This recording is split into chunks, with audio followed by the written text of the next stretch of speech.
नमस्कार, good morning. स्वागत है आप सभी का। मैं हूं आपके साथ हितेश व्यास। मॉर्निंग प्राइम की शुरुआत करते हैं और देखते हैं कि देश, दुनिया और प्रदेश में आज क्या कुछ खास अब तक हुआ और आगे क्या कुछ खास हो सकता है। शुरुआत करते हैं हेडलाइंस के साथ।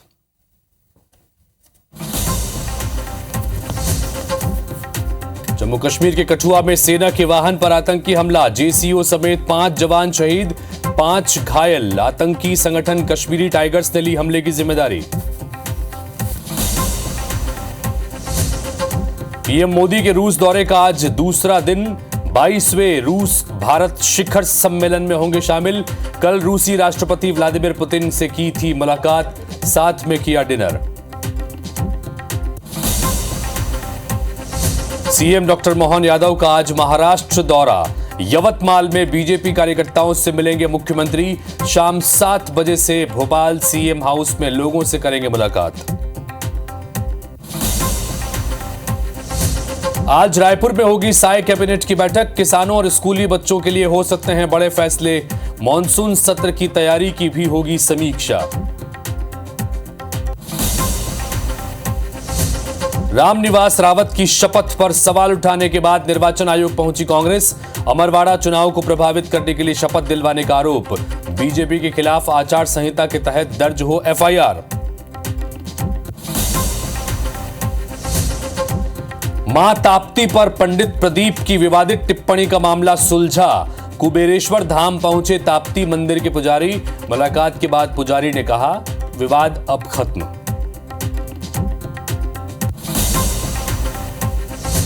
भिलाई में स्टंटबाजों पर पुलिस की कार्रवाई, पेट्रोलिंग टीम ने पीछा कर दबोचा। शराब के नशे में कार की खिड़की से बाहर निकलकर बना रहे थे वीडियो।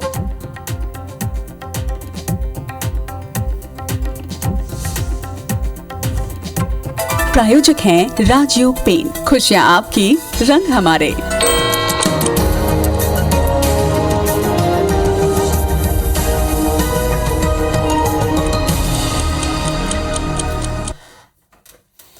तो चलिए हेडलाइंस के बाद अब नजर डालते हैं सुबह 7 बजे की 7 बड़ी खबरों पर। क्या बड़ी खबरें हैं दिखाते हैं आपको। राफेल मरीन जेट डील पर फ्रांस से दूसरे दौर की बातचीत शुरू हो चुकी है। वहीं दूसरी खबर, नेता विपक्ष राहुल गांधी आज रायबरेली का दौरा करने जा रहे हैं। वहीं सुप्रीम कोर्ट ने माना कि नीट पेपर लीक हुआ, सेंटर्स की भी जानकारी इस दौरान मांगी गई है। कल महत्वपूर्ण सुनवाई हुई है। महाराष्ट्र में बारिश का रेड अलर्ट जारी किया गया है। मुंबई में आज स्कूल कॉलेज इसके चलते बंद रहेंगे।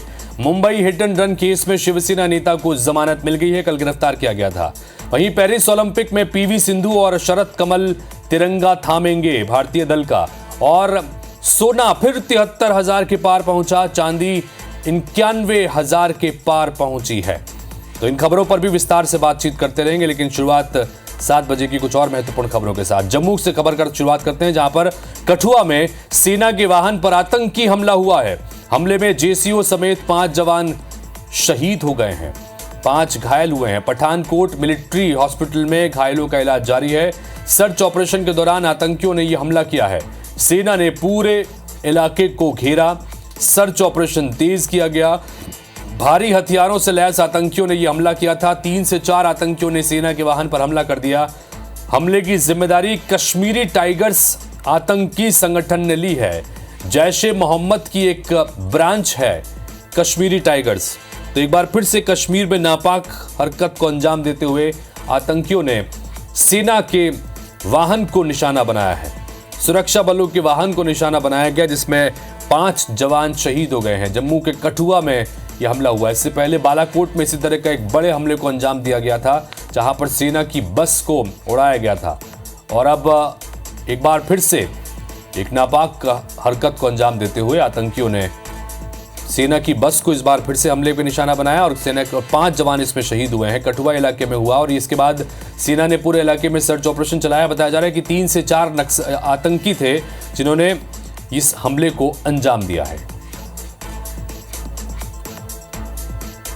प्रधानमंत्री नरेंद्र मोदी के रूस दौरे का आज दूसरा दिन है। प्रधानमंत्री मोदी आज रूसी राष्ट्रपति के साथ 22वें रूस भारत वार्षिक शिखर सम्मेलन में हिस्सा लेंगे। इस शिखर सम्मेलन में पीएम मोदी और रूसी राष्ट्रपति व्लादिमीर पुतिन शामिल होंगे। दोनों देशों के बीच नए ट्रेड रूट और रक्षा समझौतों पर सहमति बन सकती है। प्रधानमंत्री नरेंद्र मोदी 5 साल बाद रूस दौरे पर गए हैं। सोमवार को पीएम मोदी जब मॉस्को एयरपोर्ट पहुंचे तो वहां एयरपोर्ट पर उन्हें गार्ड ऑफ ऑनर दिया गया। इस दौरान रूसी सेना ने भारतीय राष्ट्रगान की धुन भी बजाई। इसके बाद पीएम मोदी कार्ल्टन होटल पहुंचे, जहां पर भारतीय समुदाय के लोगों ने उनका स्वागत किया। साथ ही पीएम का रूस के प्रथम उप प्रधानमंत्री डेनिस मंटूरोव और राष्ट्रपति व्लादिमीर पुतिन ने स्वागत किया।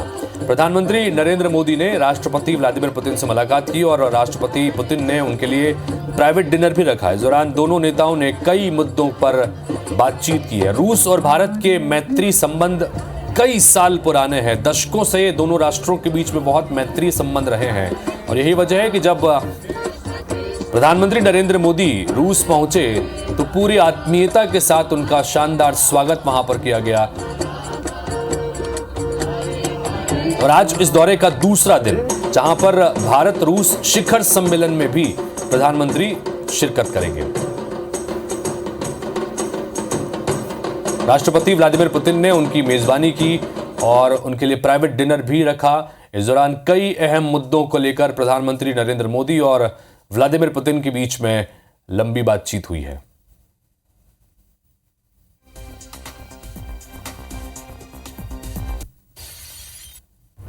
तो 10 दिन की विदेश यात्रा पर निकले हुए हैं प्रधानमंत्री नरेंद्र मोदी। कल रवाना हुए थे रूस के लिए, कल रूस पहुंचे। आज रूस दौरे का उनका दूसरा दिन और यहां पर शिखर सम्मेलन में शामिल होने के बाद, अलग अलग कार्यक्रमों में शिरकत करने के बाद यहां से ऑस्ट्रिया जाएंगे प्रधानमंत्री नरेंद्र मोदी। और इस बीच रूसी राष्ट्रपति व्लादिमीर पुतिन से बातचीत हुई है और जैसे कि हम लगातार बता रहे हैं कि दोनों देशों के बीच मैत्री संबंध जो है व्यापारिक दृष्टि से भी और बाकी सामरिक दृष्टि से भी ये बहुत महत्वपूर्ण है और कई दशकों से भारत और रूस के संबंध बहुत अच्छे रहे हैं। जब भी इस तरह की कोई संकट की स्थिति आई है तो भारत रूस के साथ और रूस भारत के साथ हमेशा खड़ा रहा है।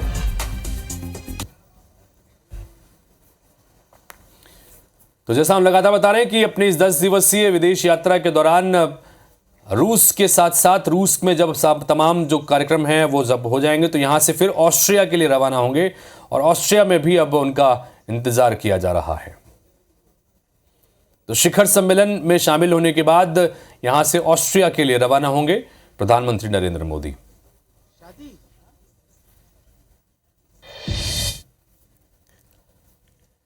इधर छत्तीसगढ़ की बात करते हैं। आज साय कैबिनेट की बैठक होने जा रही है। दोपहर 3 बजे मंत्रालय में यह बैठक होगी। मॉनसून सत्र की तैयारियों को लेकर चर्चा की जाएगी। सदन में इस दौरान निकाय चुनाव का विधेयक लाया जा सकता है। बारिश, खेती और बीज भंडारण पर भी चर्चा होगी। स्कूल शिक्षकों के युक्तियुक्तकरण प्रस्ताव पर भी चर्चा होगी। स्वास्थ्य समेत कई विभागों के प्रस्तावों पर मंथन होगा। मोदी की गारंटी पर भी चर्चा की जाएगी। तो कई अलग अलग विषय हैं जिसको लेकर आज साय कैबिनेट की बैठक में मंथन किया जाएगा, जिसमें नगरीय निकाय चुनाव से संबंधित विधेयक भी शामिल है। दरअसल पिछली बार कांग्रेस पार्टी की सरकार बनने के बाद नगरीय निकाय चुनाव जब हुए तो अप्रत्यक्ष प्रणाली लागू कर दी गई थी, यानी कि महापौर और अध्यक्षों के चुनाव अप्रत्यक्ष प्रणाली से हुए थे। चुने हुए पार्षदों ने महापौर का चयन किया था, ये लिहाजा अप्रत्यक्ष प्रणाली हो गई थी। लेकिन भारतीय जनता पार्टी ने तब भी विरोध किया था और पार्टी हमेशा प्रत्यक्ष प्रणाली के पक्ष में रही है। तो संभव है कि इसको लेकर भी मंथन होगा कि नगरीय निकाय चुनाव जो इसी साल के दिसंबर में होने हैं, क्या इन्हें प्रत्यक्ष प्रणाली से ही कराया जाए या अप्रत्यक्ष प्रणाली से कराया जाए। अगर प्रत्यक्ष से कराना है तो फिर बदलाव करना होगा नियमों में। इसी को लेकर चर्चा होगी। उसके अलावा बीज भंडारण से लेकर किसानों की समस्याएं और बाकी अन्य विषयों को लेकर भी कैबिनेट की मीटिंग में चर्चा।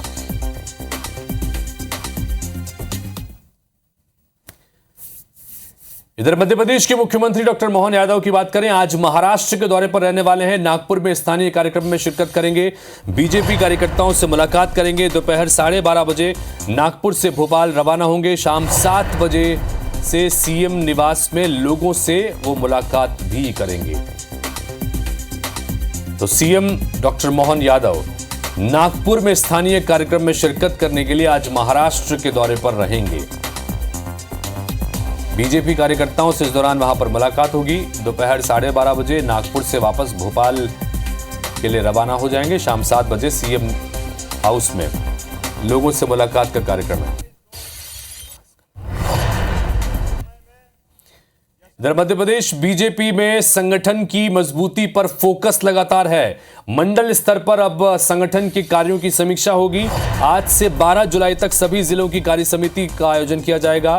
10 से 15 जुलाई तक मंडल स्तर पर बैठकों का दौर चलेगा। विधानसभा और लोकसभा चुनाव में जो बूथ हारे हैं उन हारे हुए बूथों पर चर्चा होगी। हारे हुए 20% बूथों को जीतने का भी मंत्र दिया जाएगा। तो एक तरफ कांग्रेस पार्टी अपनी हार पर को लेकर मंथन कर रही है, बैठकें हो रही है, तो भारतीय जनता पार्टी भी विधानसभा चुनाव और लोकसभा चुनाव में प्रचंड जीत के बावजूद भी मंथन कर रही है कि जहां हार मिली है जिन बूथों पर, वहां क्यों मिली, इसको लेकर मंथन किया जाएगा। संगठन लेवल पर इसमें लगातार चर्चाएं हो रही हैं और उसी को लेकर रणनीति बनाई जाएगी कि कैसे इन हारे हुए बूथों पर भी फिर से मजबूती से काम किया जाए।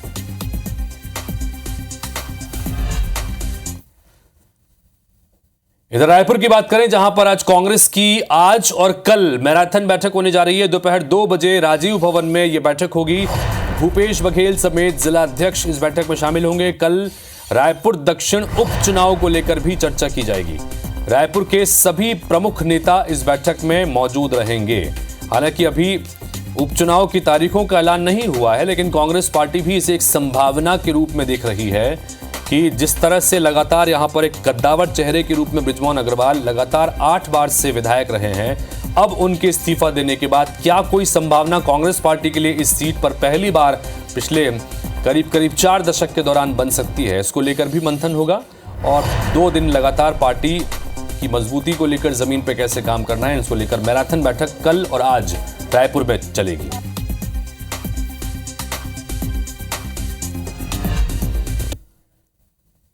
तो वहीं भोपाल में कांग्रेस ने निर्वाचन आयोग से शिकायत की है।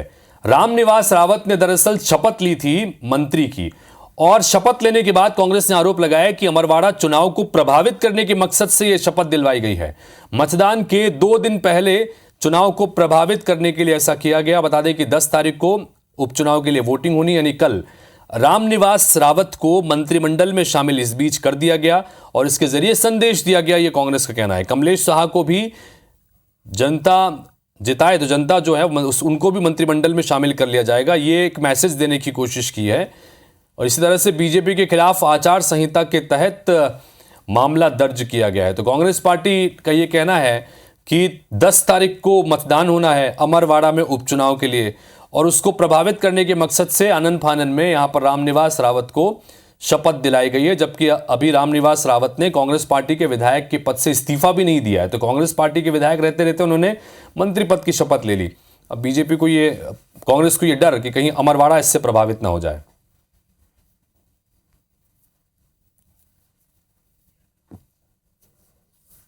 तो अभी शिकायत दर्ज कराई गई है।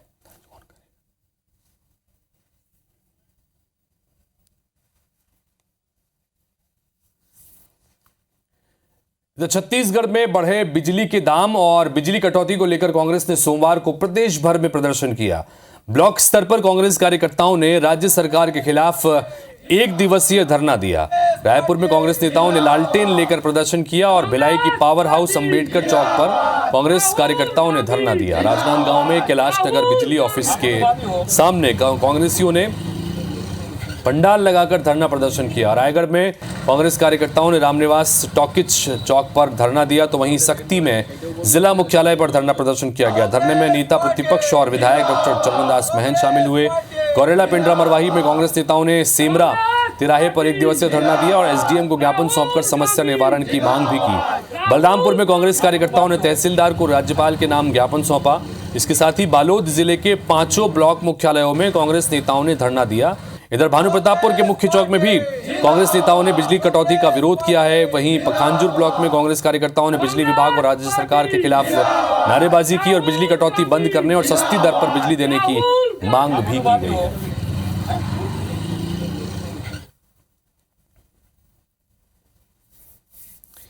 इधर मध्य प्रदेश के सीहोर से खबर, जहां पर पंडित प्रदीप मिश्रा की विवादित टिप्पणी का मामला अब सुलझ गया है। ताप्ती मंदिर के पुजारी कुबेरेश्वर धाम पहुंचे, यानी पंडित प्रदीप मिश्रा का जहां उनका निवास है उस धाम पहुंचे। कथावाचक पंडित प्रदीप मिश्रा की मां ताप्ती पर की गई विवादित टिप्पणी का मामला अब सुलझ गया है। पंडित प्रदीप मिश्रा ने मां ताप्ती के बारे में कहा था कि वे कृष्ण पर मोहित हो गई थी, इस कारण यमुना ने उन्हें श्राप दे दिया था। मिश्रा के इस बयान का मुल्ताई में विरोध हो रहा था। पंडित प्रदीप मिश्रा से मिलने के बाद ताप्ती मंदिर के पंडित संतुष्ट हो गए हैं। विवाद अब खत्म हो गया है, ये ताप्ती मंदिर के पंडितों ने कहा है कि अब कोई विवाद नहीं है और जो उनसे बातचीत जब की गई मिलके तो इस पर अब नाराजगी नहीं है, क्योंकि इससे पहले ताप्ती मंदिर से जुड़े हुए पंडितों ने और उन ताप्ती के जो समर्थक रहे उन्होंने चेतावनी दे दी थी कि नाक रगड़कर माफी मांगे प्रदीप मिश्रा जो टिप्पणी उन्होंने की है, वरना उनको माफ नहीं किया जाएगा। तो अब मुलाकात जब हुई है तो यह मामला सुलझ गया है। जय माता की आज मां मुल्ताई के तो टीएमसी सांसद की पोस्ट की अब जांच की जाएगी, ये खबर आपको महत्वपूर्ण दिखा रहे हैं। पुलिस ने एक्स से महुआ मोइत्रा के पोस्ट की डिटेल मांगी है। एफआईआर दर्ज करने की एक दिन बाद जानकारी मांगी गई है। एनसीडब्ल्यू चीफ पर आपत्तिजनक टिप्पणी की थी, कुछ देर बाद खुद ही इस पोस्ट को डिलीट कर दिया था और अब इस पोस्ट की जांच कराई जाएगी। दरअसल महुआ मोइत्रा ने एनसीडब्ल्यू के जो पदाधिकारी के ऊपर टिप्पणी की थी, आपत्तिजनक टिप्पणी थी, बाद में इस पर जब विवाद बढ़ने लगा तो उन्होंने खुद ही इस पोस्ट को डिलीट कर दिया था। लेकिन अब इस पोस्ट की जांच की जाएगी।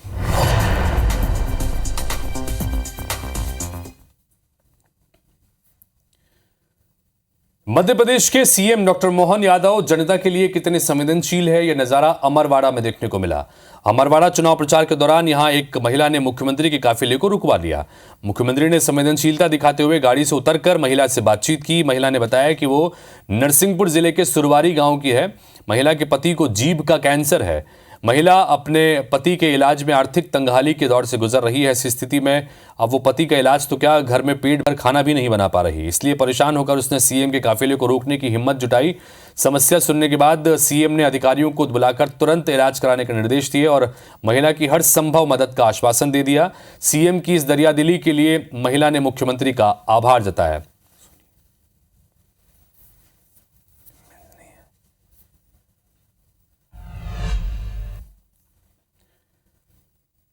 भिलाई से खबर आपको दिखाते हैं, जहां पर नशे में स्टंटबाजी करना युवकों को भारी पड़ गया है। स्टंट कर रहे कार सवार को पुलिस ने पकड़ा। खिड़की से बाहर निकलकर यह वीडियो बना रहा था। पुलिस की पेट्रोलिंग टीम ने पीछा किया और दबोच लिया। कोतवाली थाना पुलिस की यह कार्रवाई है। तो देखिए, आप सड़क पर अगर चल रहे हैं तो आपको कहीं पर भी कुछ भी नियम विरुद्ध करने की इजाजत नहीं है, ये इसकी वानगी है। भिलाई में देखिए, नशा किया और नशे के बाद जब सुरूर चढ़ा तो उसके बाद कार से निकलकर इस तरह से स्टंटबाजी करने लगे, वीडियो बनाने लगे। ये खुद के साथ साथ औरों की जान के लिए भी खतरनाक हो सकता है। और ऐसे में पुलिस की पेट्रोलिंग टीम ने ये नज़ारा देखा, पीछा किया और पीछा करके इन युवकों को धर दबोचा। और अब जो ये विक्ट्री साइन दिखाकर जो इन्होंने वीडियो बनाया है, इनकी सारी हवा निकल चुकी है।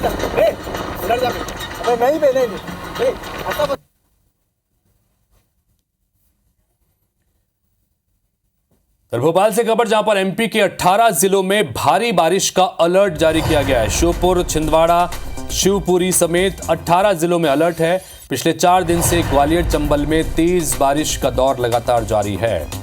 तो 18 जिलों में भारी बारिश का अलर्ट मध्य प्रदेश में जारी किया गया है। मौसम पूरी तरह से मध्य प्रदेश में सक्रिय नजर आ रहा है।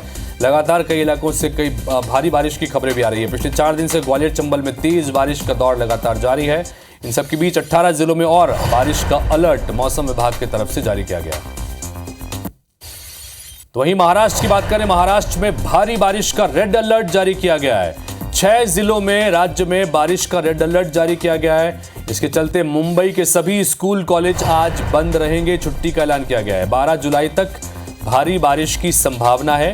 बीएमसी ने लोगों से अपील की है कि जरूरी अगर ना हो तो घरों से बाहर ना निकलें, घरों के भीतर ही रहें।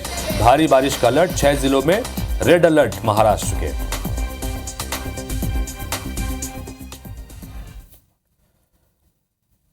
तो मॉर्निंग प्राइम में खबरों और अपडेट्स का सिलसिला लगातार जारी है। छोटे से ब्रेक के लिए आप रुकेंगे और ब्रेक के बाद जब लौटेंगे तो देखिए हमारा नंबर 1 छत्तीसगढ़ी भाषा में बुलेटिन, हमर बानी हमर गोट।